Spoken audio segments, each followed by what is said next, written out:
kembali bisa diantisipasi oleh barisan pertahanan. Supario ke depan. Suitapata. Ahmad Naufal. Dua pemain depan yang diturunkan oleh Firman Doyo di kubu Persik Kendal adalah dua pemain yang juga memiliki pengalaman cukup banyak. Persib Bandung masih mencoba untuk mengendalikan permainan. Erik Setiawan berada di sayap kanan kali ini. Terjadi pelanggaran di sana. Kesempatan justru dimiliki oleh Persib Bandung. Ya, situasi yang berbahaya buat PS Kendal ya, karena kelebihan Persib Bandung adalah menghadapi situasi-situasi seperti ini. Bola tendangan mati. Ada Lorenzo Cabanyas yang biasa mengambilnya. Dan jarak Yang 4-3-3 yang direncanakan Kolek, sebetulnya Salim itu sangat pantas ada di tim. Jadi patut disayangkan sebetulnya. Ya, Coach. patut disayangkan. kembali ke lapangan, kita lihat penjagaan dilakukan oleh Untung Sudrajat. Tidak memberikan ruang gerak bagi Sony Kurniawan. Dan juga ada Lorenzo Cabanyas. Erik kepada Salim Ali Idris. Mencoba untuk melewati 2-3 pemain bertahan Persik Kendal. Terjatuh di sana. Bukan pelanggaran nampaknya. Ini adalah ciri khas Salim Ali Idris ya. Bagaimana dia bergerak masuk dengan keberaniannya dengan bola. Dan tampaknya pada sore hari ini dia juga bermain agak melebar di sayap ya. Sebetulnya seperti yang kita bahas sebelumnya. Organisasi permainan di lini belakang yang cukup baik. Masih menyulitkan pemain-pemain Persib Bandung. Namun pelanggaran kali ini dilakukan oleh Untung, kapten kesebelasan. Dan kartu kuning pertama di pertandingan sore hari ini dikeluarkan oleh wasit Giandri untuk Persik Kendal. Suatu situasi yang berbahaya untuk pertahanan Kendal ya, karena di kompetisi banyak gol-gol Persib melalui tendangan-tendangan bebas. Dan ini adalah untuk ketiga kalinya di mana Persib Bandung mendapatkan kesempatan sedikit di luar kotak penalti. Sony Kurniawan, Lorenzo Cabanyas. 1-2. Keras saya pikir pelanggaran tadi yang dilakukan. Firman Sukmono tampaknya. Giandri akan mengeluarkan kartu kuning keduanya sore hari ini. Kembali untuk Persik Kendal.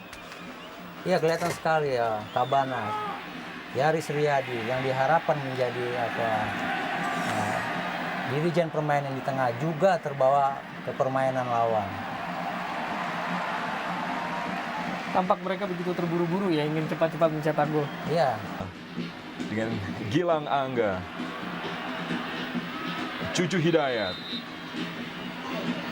Nama bebas untuk Persib Bandung.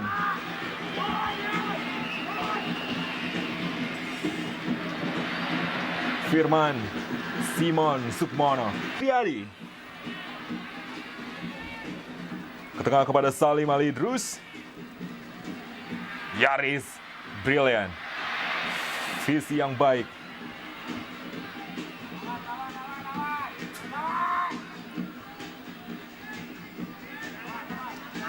Untung Sudrajat dengan cepat menghentikan Bola seluruh pemain Kendal turun ke bawah dan menjaga lawan.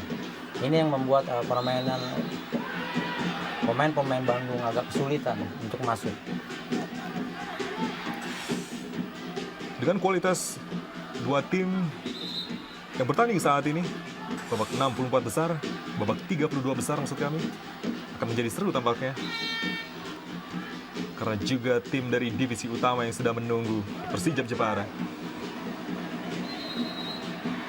Pelanggaran dilakukan oleh Edi Hafid Murtado terhadap striker dari Persik Kendal, Supario. Tayangan ulang terlalu tinggi tadi upaya dari di daerah pertahanan Persik Kendal. Di sepertiga lapangan pertahanan itu pula lah pemain-pemain bertahan mereka rapi dalam menyusun organisasi. Ada Salim Ali Idrus juga tidak mampu melewati pemain-pemain bertahan yang sudah menumpuk. Saya rasa ini sebuah sinyalmen yang sangat baik, sangat positif untuk persepak bolaan kita, di mana kualitas antara divisi utama maupun divisi bawah itu cukup bisa bersaing. Juga untuk Beckham Menga memperlihatkan kualitasnya sebagai pemain nasional Kamerun U21. Oh, namun kali ini pemain yang sama harus menjatuhkan Nova Arianto. Kartu kuning ketiga untuk Persik Kendal. sebuah professional foul. Betul, Bung. Dan itu memang harus dilakukan oleh para pemain belakang. Juga harus dicermati bahwa Nova sering sekali melakukan tusukan dari belakang ke depan, di mana dia meninggalkan posisinya. Mungkin ada sinyalnya bahwa agak sedikit dibuat frustrasi pemain-pemain. 69 ini suatu hasil yang sangat di luar dugaan. This is Copa Indonesia.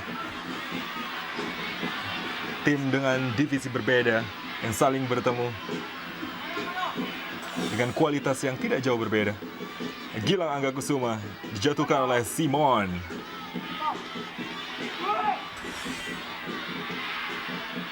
Tendangan bebas sudah dilakukan. Good. Sempurna tadi apa yang dilakukan oleh penjaga gawang Susanto.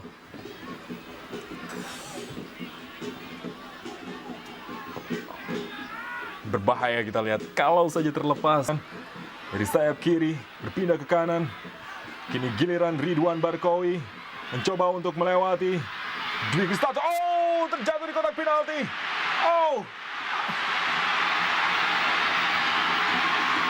saya melihat Ridwan Barkowi dijatuhkan tadi oleh Haryanto. Berbeda dengan tackling yang sebelumnya, tampaknya yang ini bola Jalani operasi sinusitis dan tidak bisa diturunkan di first leg ini. Dan juga mungkin untuk pertandingan kedua nanti.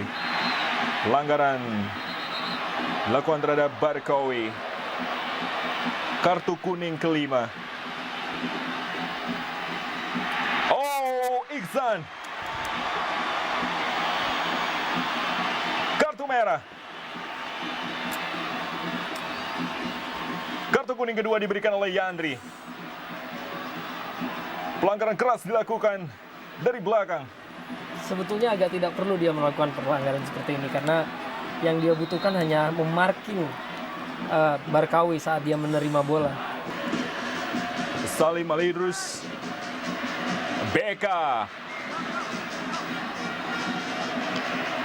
Medi Utomo harus turun ke bawah. Cucu Hidayat, Erik Setiawan.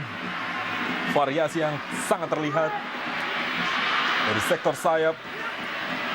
Gilang Anggakusuma, Salim Alidrus tidak dalam posisi menendang yang baik. Gilang X Rohani maksud saya.